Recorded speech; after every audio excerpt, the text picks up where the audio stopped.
I'll start by saying that when a person is in a position of leadership and the people they are leading they are telling the person that, oh, I'm not happy with this and that, it is not your job to tell the person where the problem is coming from.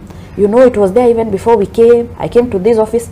If you have taken an office of responsibility, your job is to give solutions, not to remind people that, you know, even who was a manager before me was also doing this and that, what have you. The other issue that I'm struggling with from the very beginning is how these maandamanos and demonstrations are being stigmatized into chaos. We are going into anarchy, what have you. This is about selfish interests. This maandamano did not catch anybody by surprise. It is important for us to remember the history of the last 1 month. In the last 1 month, there were public consultations and public barazas building into the moment that we had yesterday. Even before this maandamano of the 20th of March, there was a 14-day ultimatum that had spoken into the issues that are concerning Kenyans and given the person in charge an amount of time to handle those issues. So then, why are we acting surprised? Why are we stigmatizing the maandamanos? Yet there was a precursor and a list of demand to this issue. On that issue of sufuria, I have never seen an organic audience and an organic group of people and masses of people like the one I saw yesterday.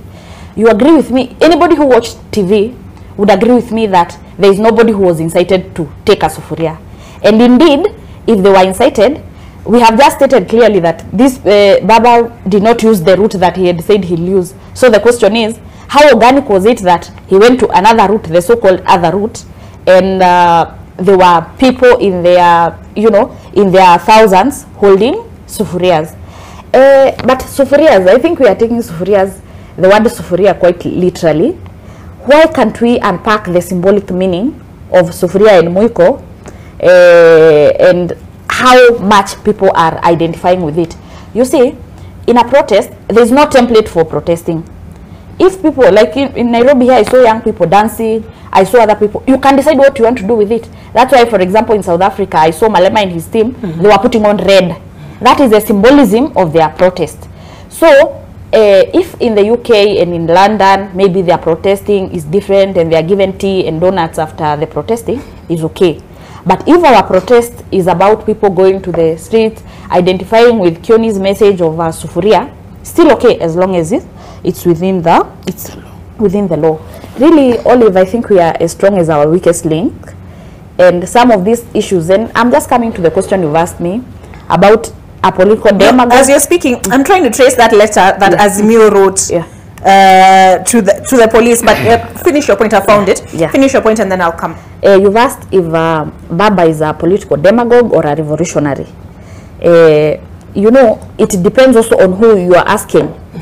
If you're asking the people who have branded him as a lord of impunity, obviously they will call him a demagogue. But the millions of Kenyans that we saw in Mathare, in Juja Road, in Isili, certainly in him they see, they see a hero and a liberator who is speaking their language of sufuria and their language of high cost of living. You know, Olive, in this country, we have very big inequalities. We have very huge gaps between people who have resources and those people who don't have.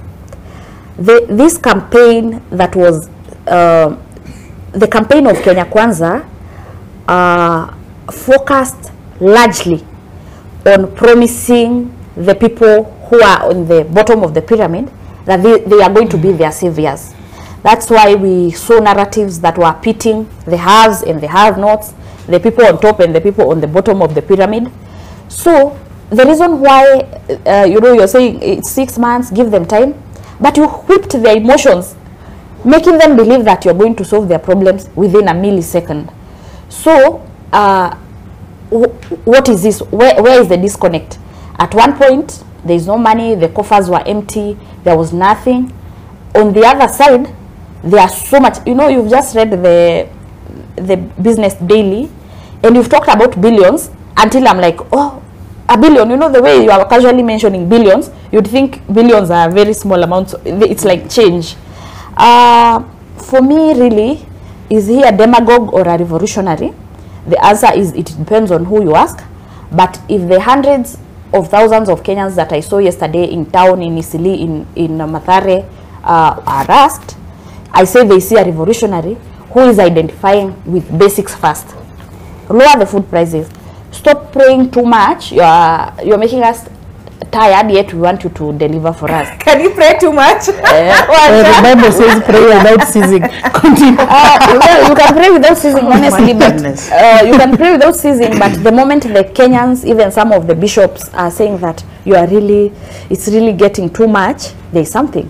The moment you call for prayers in a park, I remember the prayers that were called, and the person who was praying, the bishop person, focused a lot on politics, not on the issues of prayers.